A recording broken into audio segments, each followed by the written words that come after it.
नमस्कार साथियों, स्वागत है आप सभी का हमारे अपने YouTube channel agriculture by extra classes में।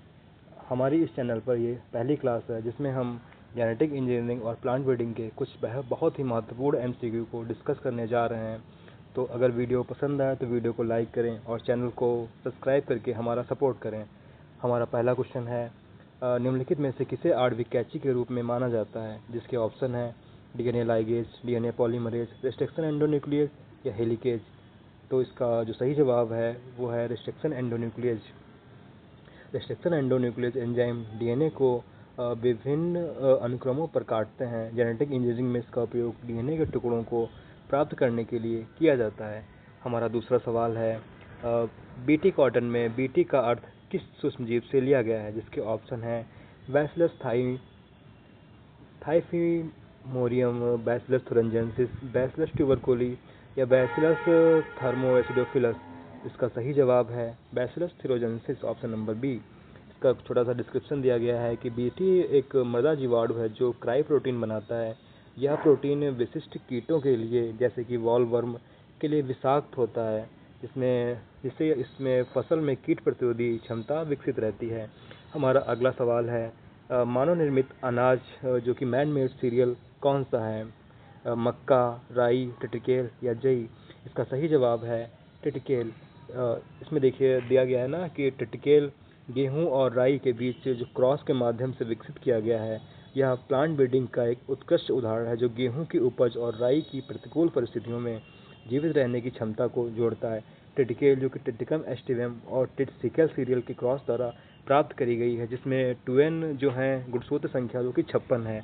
हमारा अगला क्वेश्चन है, गोल्डन राइस से है, गोल्डन राइस को किस विटामिन की कमी को दूर करने के लिए विकसित किया गया था? इसके ऑप्शन हैं vitamin B12, vitamin C, vitamin A या विटामिन E। तो इसका सही जवाब है विटामिन A। इसमें बताया गया है कि गोल्डन राइस एक ट्रांसजेनिक किस्म है जिसमें बीटा कैरोटीन की अधिकता होती है। शरीर में विटामिन A का निर्माण करता है। इसे विटामिन A की कमी से होने वाले अंधेरेपन या अंधेपन को रोकने के लिए बनाया गया है। हमारा अगला क्वेश्चन है, PCR तकनीक से लिया गया है। क्वेश्चन क्या है, जो पॉलीमरेज चेन रिएक्शन तकनीक के आविष्कारक कौन हैं? इसके ऑप्शन हैं फ्रांसिस क्रिक, कैरी मुलिस या एलेक्स जेफरिस या हरगोविंद खुराना। तो इसका सही जवाब है option number B, Kary Mullis. देखिए यहाँ पे बताया गया है कि कैरी मुलिस ने 1983 ईस्वी में PCR तकनीक विकसित की थी।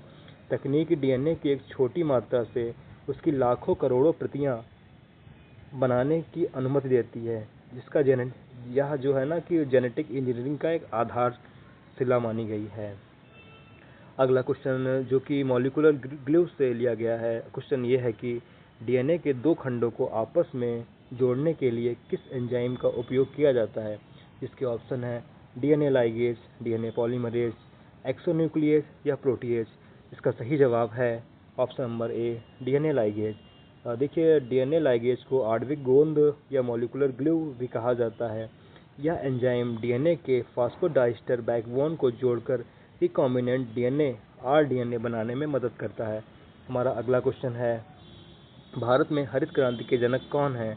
Doctor Varghese Kurien, doctor MS Swaminathan, doctor Norman E Borlaug या डॉक्टर BP पाल। तो इसका सही जवाब है डॉक्टर MS स्वामीनाथन। भारत में हरित क्रांति के जनक डॉक्टर MS स्वामीनाथन हैं। यहाँ बताया गया है कि डॉक्टर MS स्वामीनाथन ने गेहूं और धान की उच्च उपज वाली किस्मों के विकास और प्रसार में महत्वपूर्ण भूमिका निभाई, जबकि नॉर्मन ई बोरलॉग जो हैं इनको विश्व में हरित क्रांति का जनक कहा जाता है। और जो हमारा पहला कुछ ऑप्शन था डॉक्टर वर्गीज कुरियन, इन्हें श्वेत क्रांति का जनक कहा जाता है। हमारा अगला क्वेश्चन है, निम्नलिखित में से किसे आनुवांशिक अभियंता नेचुरल जेनेटिक इंजीनियरिंग कहा जाता है? इसके ऑप्शन हैं ई कोलाई, एग्रोबैक्टीरियम ट्यूबिफेसेंस, राइजोबियम लेग्यूमिनोसोरम या बैसिलस सबटिलिस।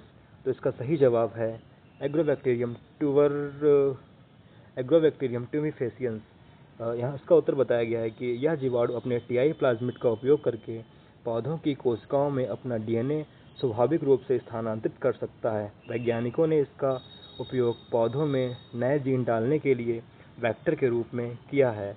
हमारा अगला क्वेश्चन है जो कि प्लांट ब्रीडिंग से क्वेश्चन है, यहाँ पे क्वेश्चन है कि प्योर लाइन सिलेक्शन का सिद्धांत किसने प्रतिपादित किया था। इसके ऑप्शन है ग्रेगर जॉन मेंडल या W.L. Johansson, Thomas Hunt Morgan या होंगो डिब्रीज। तो इसका सही जवाब है W.L. जोहानसन। 1903 ईस्वी में जो है कि इन्होंने राज प्रयोग करके बताया कि स्वपरागित फसलों में शुद्ध वंशक्रम प्राप्त किए जा सकते हैं जहां सभी संततियां आनुवांशिक रूप से समान रहती हैं। प्योर लाइन की परिभाषा भी यह है कि pure line is the progeny of single self pollinated homozygous plant. हमारा अगला क्वेश्चन है इमस्कुलेशन से है कि हाइब्रिडाइजेशन इमस्कुलेशन का मुख्य उद्देश्य क्या है। फूल को सुंदर बनाना या सेल्फ पॉलिनेशन को रोकना, कीटों को आकर्षित करना या फूलों को सूखने से बचाना। तो हमारा इसका सही जवाब है कि स्वपरागण को रोकना। देखिए इसमें किया क्या जाता है कि जो पौधे से मेल और फीमेल जो पार्ट होते हैं उसमें अब मेल पार्ट मतलब कि परागकोश को पतली जैसे चिमटी के माध्यम से हटा दिया जाता है। ये भी बताया गया है कि उभयलिंगी फूलों में उनके परागकोश को फटने से पहले ही आता है। यह क्रॉस परागित संक्रमण से अवांछनित स्वपरागण को रोकने के लिए अनिवार्य है। हमारा अगला क्वेश्चन है हेट्रोसिस शब्द का सर्वप्रथम प्रयोग किसने किया था। इसके ऑप्शन है चार्ल्स डार्विन, जी.एस. सल, कॉल रूटर या एम.एस. स्वामीनाथन। इसका सही जवाब है जी.एस. सल। देखिए 1914 ईस्वी में जी.एस. सल ने हेट्रोसिस शब्द दिया। यह वह स्थिति है जहां पर F1 जो है अपने माता पिता दोनों की तुलना में उपज और आकार और जीवन शक्ति में श्रेष्ठ होता है। कहने का मतलब ये है कि जैसे जो उसके पेरेंट हैं उससे ज़्यादा उपज जो है F1 की हमें प्राप्त हो, वहीं पर हेट्रोसिस का कॉन्सेप्ट काम करता है। हमारा अगला क्वेश्चन है जो पॉलीपोलाइडी से लिया गया है। कृत्रिम रूप से पॉलीपोलाइडी उत्पन्न करने के लिए किस रसायन का प्रयोग किया जाता है। इसके ऑप्शन है एथिलीन, ऑक्सिन, कॉल्चिसिन या जिब्रेलिन। इसका सही जवाब है कॉल्चिसिन। कॉल्चिसिन एक उपक्षार एल्कलॉइड है जो कोशिका विभाजन के दौरान स्पिंडल फाइबर के निर्माण को रोकता है, जिससे क्या होता है कि गुणसूत्रों की संख्या दोगुनी हो जाती है। हमारा अगला क्वेश्चन है गेहूं में बौनेपन से है। क्वेश्चन है कि गेहूं की उच्च उपज वाली बौनी किस्मों के लिए जिम्मेदार मुख्य जीन कौन सा है। डीजीवूजिन या नॉरिन 10, ओपेक 2 या क्राई 1AC। तो इसका सही जवाब है नॉरिन 10। यहाँ पे जो पहला ऑप्शन है डीजीवूजिन या धान से संबंधित है, इसका सही उत्तर है जो बताया गया है कि नॉरिन 10 एक जापानी गेहूं की किस्म थी जिसमें बौनापन का जीन पाया जाता था। डॉक्टर नॉर्मन निवोर्लाक ने इसका उपयोग करके गेहूं की मैक्सिकन बौनी किस्में विकसित की, जिससे दुनिया भर में गेहूं की उपज बढ़ी। नॉरिन 10 में भी RST1 और RST2 दो जीन काम करते हैं। अगला क्वेश्चन जो है वो धान से लिया गया है। भारत की पहली अर्धबौनी सेमीडॉर्फ चावल की किस्म कौन सी है। IR8 या पद्मा या जया या साबरमती। तो यहाँ पर जो जया है उसे ही भारत का मिरेकल राइस की संज्ञा दी गई है। और इसका बताया गया यहाँ पे कि भारत में विकसित पहली चमत्कारिक चावल की किस्म जया है। इसे डॉक्टर शास्त्री और उनकी टीम ने विकसित किया था। यह IR8 से भी बेहतर उपज देने वाली भारतीय परिस्थितियों में अनुकूल किस्म रही है। हमारा अगला क्वेश्चन है जीन गन विधि का दूसरा नाम क्या है। इलेक्ट्रोपोरेशन या बायोलिस्टिक्स या माइक्रो इंजेक्शन या लिफोफेक्शन। तो यहाँ पर इसका सही जो जवाब है वो बायोलिस्टिक्स है। इस विधि में सोने या टंगस्टन के सूक्ष्म कणों पर DNA लपेटकर उच्च वेग से कोशिकाओं में दागा जाता है। यह विधि विशेष रूप से एक बीजपत्री पौधों के रूपांतरण के लिए लोकप्रिय है। हमारा अगला क्वेश्चन है जो साउदर्न ब्लॉटिंग से लिया गया है। साउदर्न ब्लॉटिंग का उपयोग किसकी पहचान के लिए किया जाता है। इसके ऑप्शन है विशिष्ट RNA अनुक्रम, विशिष्ट DNA अनुक्रम, विशिष्ट प्रोटीन या विशिष्ट वसा। तो इसका सही जवाब ऑप्शन नंबर बी है विशिष्ट DNA अनुक्रम। साउदर्न ब्लॉटिंग एक प्रयोगशाला तकनीक है जिसका उपयोग DNA में एक विशिष्ट DNA अनुक्रम का पता लगाने के लिए किया जाता है। हमारा अगला क्वेश्चन है सोमा क्लोनल वेरिएशन कहाँ उत्पन्न होती है। इसके ऑप्शन हैं बीज के अंकुरण के समय, टिश्यू कल्चर के दौरान, सामान्य परागण के समय या प्रकाश संश्लेषण के दौरान। इसका सही जवाब है option number B tissue culture के दौरान। जब पौधों की कोशिकाओं को इन विट्रो मतलब कि लैब में संवर्धित किया जाता है तो उत्पन्न होने वाले पौधों में आनुवंशिक विविधताएं आ जाती हैं, जिनका उपयोग प्रजनन में नए लक्षणों के विकास के लिए किया जाता है। हमारा अगला जो क्वेश्चन है, बीटी पौधों में क्राई प्रोटीन की कार्यप्रणाली क्या है? पौधे की लंबाई बढ़ाना, कीटों की आहार नली में को छेदना, मिट्टी की उर्वरता बढ़ाना या सूखे के प्रति सहनशीलता। हम पहले भी पढ़ चुके हैं कि जो क्राई जो जीन है वो कीटों की आहार नाल में विषाक्त पदार्थ को उत्पन्न कर देता है, जिससे हमारी फसल की सुरक्षा होती है। देखिए, यहाँ बताया गया है कि क्राई प्रोटीन कीटों की पेट की क्षारीय पीएच में सक्रिय होता है और उसकी मध्य आंत्र जो मिडगट होती है उसकी उप कोशिकाओं से जुड़कर छिद्र कर देता है, जिससे कीट की मृत्यु हो जाती है। हमारा इसका ऑप्शन नंबर बी सही था। हमारा अगला क्वेश्चन है जो NBPGR से है, नेशनल, इसका पूरा नाम जो है national bureau of plant genetic resources. इसका मुख्यालय कहाँ पे स्थित है? हैदराबाद, नागपुर, नई दिल्ली या बेंगलोर? इसका सही जवाब है नई दिल्ली। NBPGR नई दिल्ली में स्थित है। यह संस्थान पौधों के जर्म प्लाज्म के संग्रहण, संरक्षण और है। देखिए, जर्मप्लाज्म क्या होता है? जब पौधे की वैरायटी को लंबे समय तक सुरक्षित रखा जाता है तो उसे जर्मप्लाज्म के रूप में सुरक्षित रखा जाता है। हमारा अगला क्वेश्चन है, RNAi तकनीक का उपयोग पौधों को किससे बचाने के लिए किया जाता है? दीमक से, टिड्डियों से, नेमेटोड से या चूहे से? तो इसका सही जवाब है नेमेटोड से।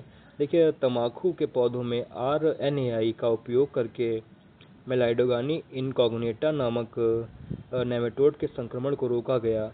इससे इसमें विशिष्ट mRNA को साइलेंट कर दिया जाता है।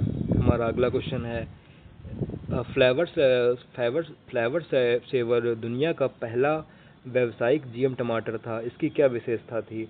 मीठा स्वाद था कि सेल्फ लाइफ इसकी ज़्यादा थी, अधिक बीज बोना या नीले रंग का होना? तो इसका सही जवाब है ऑप्शन नंबर बी, जो क्या था कि बढ़ी हुई भंडारण क्षमता इसकी थी। फ्लेवर सेवर टमाटर में पॉलीगैलेक्टोरोनेज जो था एंजाइम के उत्पादन को कम कर दिया गया था, जो फल को नरम करता है, जिससे टमाटर लंबे समय तक ताज़ा बना रहता है। हमारा अगला क्वेश्चन है, DNA से mRNA बनने की प्रक्रिया क्या कहलाती है? ट्रांसलेशन या ट्रांसक्रिप्शन या रेप्लिकेशन या म्यूटेशन? इसका सही जवाब है ट्रांसक्रिप्शन। देखिए, DNA की सूचनाओं को mRNA में कॉपी करना ट्रांसक्रिप्शन कहलाता है, जबकि mRNA से प्रोटीन बनने की क्रिया को ट्रांसलेशन कहा जाता है। म्यूटेशन क्या होता है कि जब DNA में सडन हेरिटेबल चेंजेस आ जाते हैं, अचानक परिवर्तन कोई दिखाई देते हैं, तो उसे म्यूटेशन कहा जाता है। रेप्लिकेशन का मतलब होता है DNA की कई सारी प्रतियां प्राप्त करना, इसे रेप्लिकेशन कहा जाता है। हमारा अगला क्वेश्चन है, बैक्टीरिया में पाया जाने वाला एक्स्ट्रा क्रोमोसोमल DNA क्या कहलाता है? इसके ऑप्शन हैं गुणसूत्र, प्लाज्मिड, माइटोकॉन्ड्रिया या राइबोसोम। इसका सही जवाब है प्लाज्मिड। देखिए, प्लाज्मिड बैक्टीरिया में पाए जाने वाले छोटे गोलाकार और स्वप्रतिकृति करने वाले DNA अणु होते हैं, जिनका उपयोग जेनेटिक इंजीनियरिंग में वेक्टर के रूप में की जीन स्थानांतरण के लिए किया जाता है। हमारा अगला क्वेश्चन जो कि प्लांट ब्रीडिंग से है, बैक क्रॉस विधि का मुख्य उद्देश्य क्या है? नई किस्म बनाना या एक विशिष्ट लक्षण का स्थानांतरण करना, हाइब्रिड ओच बनाना या उत्परिवर्तन पैदा करना? इसका सही जवाब है एक विशिष्ट लक्षण का स्थानांतरण करना। देखिए, बताया गया है कि जब किसी अच्छी किस्म में केवल एक लक्षण की कमी हो, जैसे कि बीमारी की प्रतिरोध, तो इस लक्षण को जोड़ने के लिए बैक क्रॉस विधि का प्रयोग किया जाता है। हमारा अगला क्वेश्चन है, कृत्रिम बीज क्या होते हैं?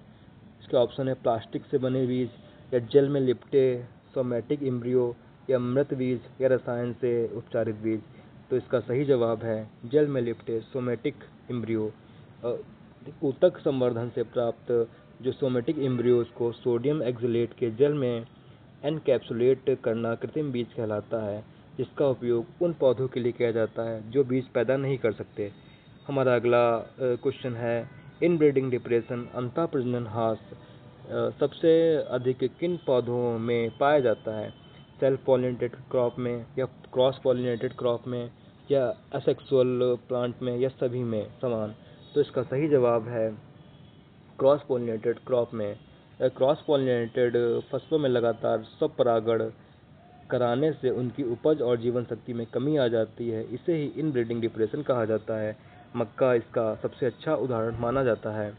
अगला क्वेश्चन है उत्परिवर्तन प्रजनन या म्यूटेशन ब्रीडिंग में सबसे अधिक किस विकिरण का प्रयोग किया जाता है? एक्सरे, गामा रेज, यूवी किरणें या अल्फा किरणें? तो इसका सही जवाब है गामा रेज। गामा गार्डन में पौधों को गामा विकिरण के संपर्क में लाया जाता है। इससे आनुवांशिक परिवर्तन होते हैं जो फसल सुधार में सहायक होते हैं। आपसे कोई क्वेश्चन और पूछा जा सकता है कि गामा गार्डन कहाँ है? तो इसका सही जवाब है नई दिल्ली।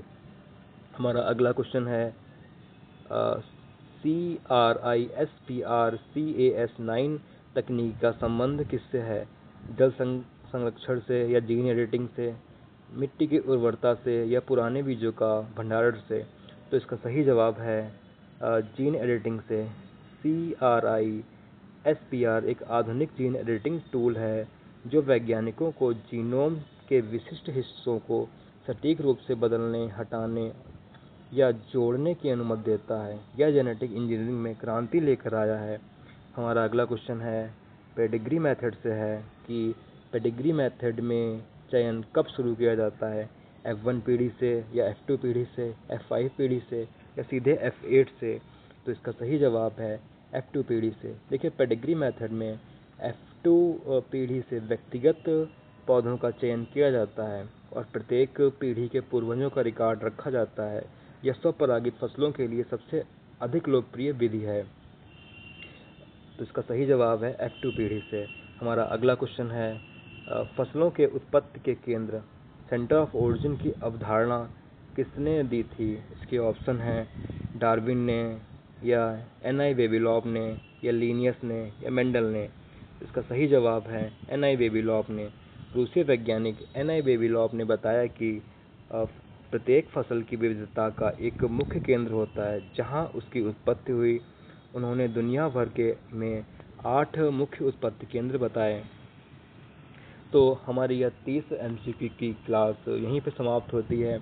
आप कमेंट में बताइएगा कि आपको यह क्लास कैसी लगी। अगर आपको यह क्लास पसंद आई हो तो कमेंट में ज़रूर बताइएगा।